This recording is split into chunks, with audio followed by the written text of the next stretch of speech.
In the city of Adana, during the darkest days of the Ottoman Empire, there began a tragedy that marked the start of what was to become known as the Armenian Genocide.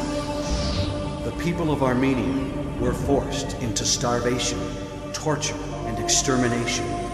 Armenian homes were burned to the ground. Men, women, and children were killed. Sometimes, entire families were wiped out.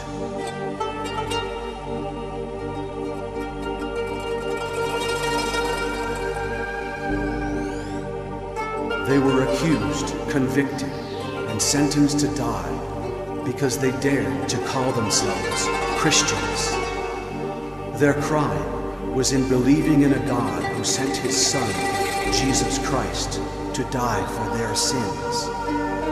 By 1950, 1.5 million Armenians were ruthlessly slaughtered because they would not renounce their faith in Christ.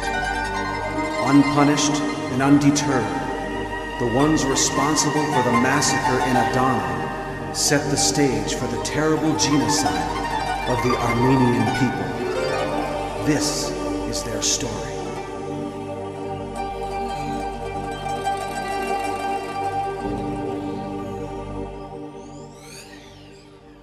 From the morning sun till the day was done, fathers worked until their strength was gone.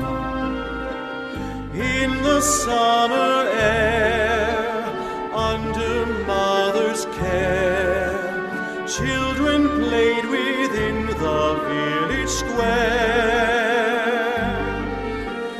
Through the soil and sand, farmers worked the land, gathering what they grew by their own hand. Living day by day, trying to make their way, unaware the price they would soon pay. Keepers of the sword marched in one accord, striking down the weak without a single word. Ruthlessly they came with one deadly aim: kill all who believe in Jesus' name. In the shroud of night, families took their flight, unprotected by the soldier's might. Hungry and alone, starved to skin and bone, forced to sleep on pillows made of stone. Wandering in the rain, trembling from the pain, cries for mercy offered up in vain.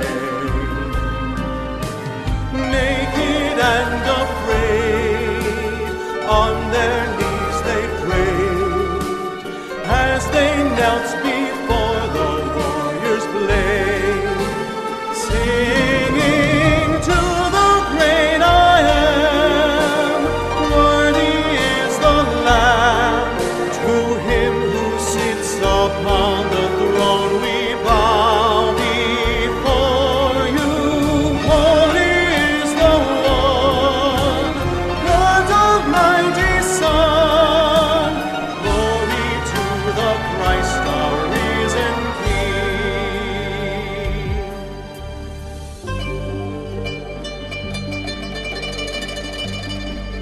Though persecuted, they were not abandoned. As they laid down their earthly lives, they would gain eternity with Christ. Though the world may forget, God would remember their suffering. Never again would they hunger or thirst.